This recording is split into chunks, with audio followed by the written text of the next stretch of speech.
All right, so get this. You guys sent in a ton of stuff about music, dance, and attraction. And honestly, prepping for this deep dive has been like a total party in my brain. We're going to be diving into how dance music and even like how fit we are all connect in ways that honestly surprise me. Like, why do certain moves just scream attractive? Mm. And what is it about music that just makes us want to move?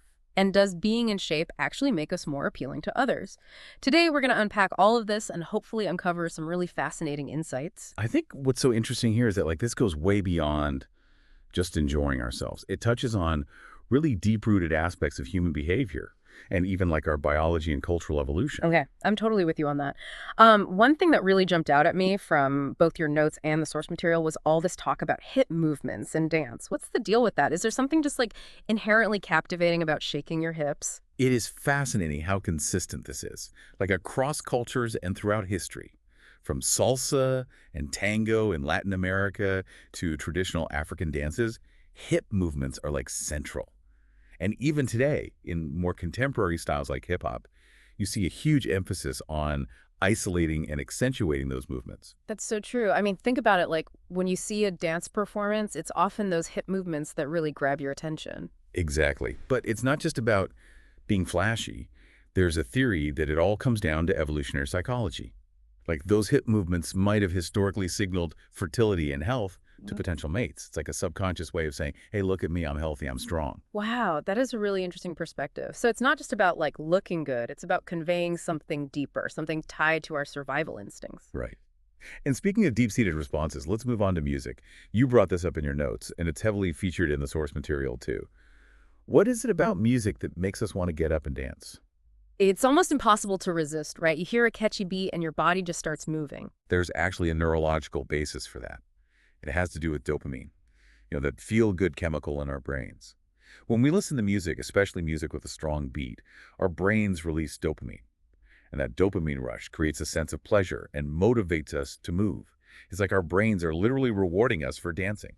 So it's more than just enjoying the music. Our brains are actually wired to get a hit of pleasure from moving to the beat. Is that why some types of music seem to make us feel more attractive?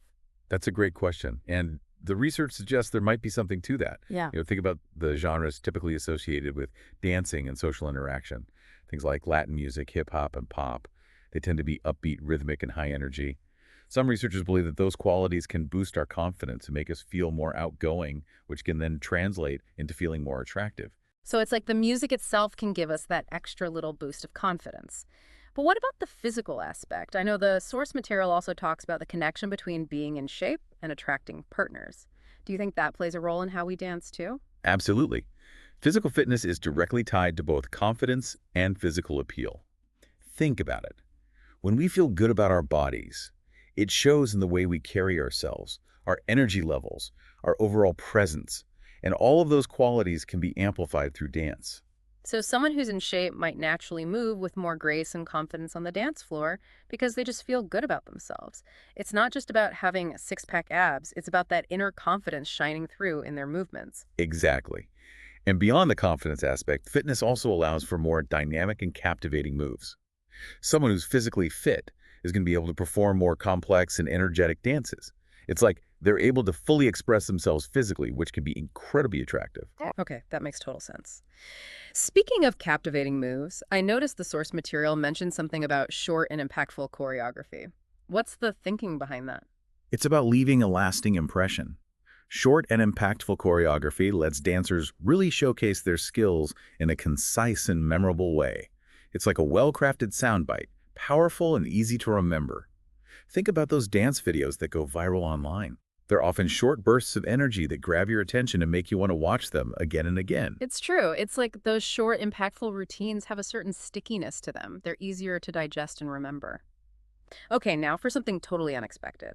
The source material also brought up how the temperature can actually influence how we dance. I have to admit that seemed a little random to me at first. It might seem surprising, but it's actually pretty logical when you consider how temperature affects our bodies. Our muscles respond differently to heat and cold. Yeah, I've definitely noticed that myself. I'm way less flexible when it's cold and it takes me forever to warm up. Exactly. Yeah. Warmer temperatures tend to increase our flexibility and reduce the risk of injury, which translates into more fluid and dynamic movements. On the other hand, if it's too hot, we can get fatigued and dehydrated, which definitely impacts our performance. And of course, colder temperatures can stiffen our muscles, meaning we need more warm-up time to avoid those dreaded pulled muscles. So there's actually a sweet spot, a perfect temperature for optimal dance performance. Seems so. Finding that balance between warmth and comfort can make a big difference in how we move. Wow, it's like there's a whole hidden world of factors that influence our dancing that we might not even be aware of. There's always more to learn, right? Yeah. It's fascinating how something as seemingly simple as dancing can be influenced by so many different elements. Okay, so we've covered like a ton of ground here. Hip movements, the brain, on music fitness choreography, even the temperature. It's wild how many different things play a role in something as seemingly simple as dancing. But what does all of this really mean for like you, our listener? What's the takeaway here? I think the biggest takeaway is that understanding these connections can give you more control over how you present yourself, not just on the dance floor, but in any situation. Okay, I'm intrigued. Tell me more. So for example, knowing that certain types of music can boost your confidence might make you think differently about the music you choose to listen to. Maybe you create a playlist specifically designed to pump you up for a night out, or even just to get you motivated for a workout. Right. It's like giving yourself a sonic confidence boost. Exactly. And understanding the connection between fitness and attractiveness might inspire you to prioritize your physical well-being. Yeah. Not just for aesthetic reasons, but because it can genuinely impact how you feel and how you move. It's about that inner and outer confidence aligning. And let's be real, how others perceive you matters too. Absolutely. It's about recognizing that all of these elements, the music, the movement, the fitness, they all work together to create a sense of attractiveness. It's like all the pieces of a puzzle fitting together to create a complete picture. That's a perfect analogy. And when those pieces align, you radiate a certain energy that's magnetic. Couldn't have said it better myself. It's not just about learning the steps or hitting the gym. It's about understanding the deeper connections and using that knowledge to your advantage. So it's a more holistic approach to attraction, right? Taking all of these factors into account. Precisely. It's about the synergy of multiple elements working together. This deep dive is really making me see the bigger picture. It's like I'm rethinking my whole approach to, well, everything. But I have to ask, what about those of us who aren't exactly natural-born dancers? Can we still benefit from all of this? Absolutely. Dance is a skill that can be learned and improved just like anything else. But even if you don't consider yourself a dancer, understanding these principles can still have a huge impact on how you move and how you present yourself. So even if I'm not out there busting a move every weekend, I can still apply these insights to just moving through the world with more confidence. Think about it, good posture, walking with confidence, using graceful gestures. Yeah. These are all elements of movement that can make you feel and appear more attractive. It doesn't matter if you're on a dance floor or just walking down the street. It's like incorporating the essence of dance into your everyday life. Exactly. Yeah. Being more aware of your body and how you use it to express yourself can make you feel more authentic and confident. I love that. So it's not about becoming a professional dancer. It's about embracing the power of movement to enhance our presence and how we feel about ourselves. It's about finding that sweet spot where you feel comfortable and confident in your own skin. And letting that confidence shine through in how you move. Absolutely. It's about finding joy in movement and understanding its potential to boost your attractiveness, both internally and externally. You know, we've talked a lot about how dance can make us more attractive, but I'm curious about the flip side. Do you think focusing on being more attractive can actually improve our dancing? That's a fantastic question, and I think the answer is a resounding yes. When we feel attractive and confident, it naturally flows into our movements. We let go of our inhibitions and allow ourselves to fully express the music. It's like that feeling when you're having a great hair day and suddenly you feel like you can conquer the world. That energy translates into everything you do. Precisely. And that energy translates into our dancing, making it more captivating and enjoyable to watch. So it's a positive feedback loop. Feeling attractive leads to better dancing, which then makes us feel even more attractive. I like it. Okay, I know we've covered a ton, but I do want to touch on one more thing the source material mentioned. The idea that dance styles are influenced by culture. Can you unpack that a little bit for us? Of course. Dance is deeply intertwined with culture, and different cultures have unique styles that often emphasize different body parts and movements. Take belly dancing, for example, which originated in the Middle East. Yeah. It's all about isolating and moving the torso, especially the hips and abdomen. And we've already talked about how powerful those hip movements can be. Right. In contrast, ballet, which developed in Europe, emphasizes graceful, elongated lines and precise footwork. These stylistic differences reflect the cultural values and aesthetics of their places of origin. So the cultural context shapes not only the style of dance itself, but also how attractive those movements are perceived. Exactly. What might be considered super attractive in one culture could be perceived very differently in another. It's fascinating to think about how dance is used to express beauty and sensuality in so many diverse ways around the world.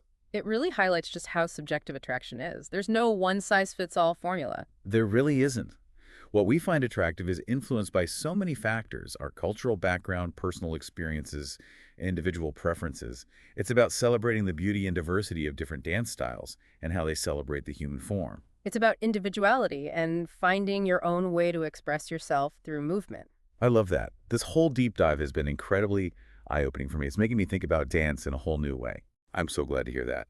It's been a joy exploring these connections with you. And who knows, maybe this deep dive will inspire someone to take their first dance class or try a new style of music. I hope so. I know I'm feeling inspired to get out there and move. But before we wrap up, is there one piece of advice you would give our listener based on everything we've discussed today? That's a great question. I would say embrace the power of music and movement to boost your confidence and attractiveness. Don't be afraid to explore different types of music and find what really resonates with you. Experiment with different dance styles and figure out what feels good in your body. And most importantly, have fun. When you're enjoying yourself, your confidence and attractiveness will shine through naturally. Yeah, that is such great advice. It's all about finding what works for you and expressing yourself authentically. This whole deep dive has been like incredibly insightful and inspiring. We've uncovered so many cool connections between music, dance, and attraction. It really is amazing how these seemingly separate things all weave together to create that magic of dance.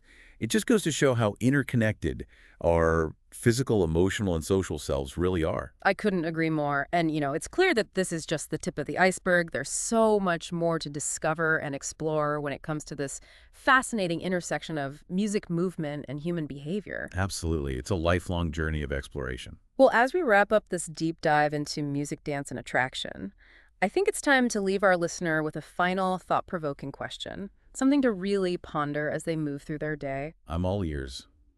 What do you have in mind? Well, we've talked about all these fascinating connections, but ultimately it all comes down to personal experience. So here's the question for you, our listener. Think about the last time you felt that undeniable urge to dance. What kind of music was playing? What was the environment like? And how did you feel, both physically and emotionally? That's a brilliant question. It encourages our listener to connect the dots between all these concepts and their own lived experience. Exactly. It's about tapping into those moments where music and movement come together to create a truly powerful experience.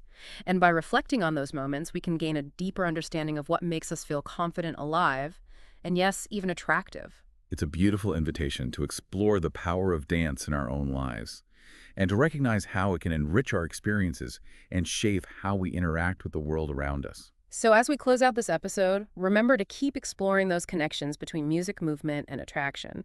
You never know what fascinating insights you might uncover, and who knows, maybe this deep dive will even inspire some of you to try a new dance class or explore a different genre of music. I wholeheartedly second that.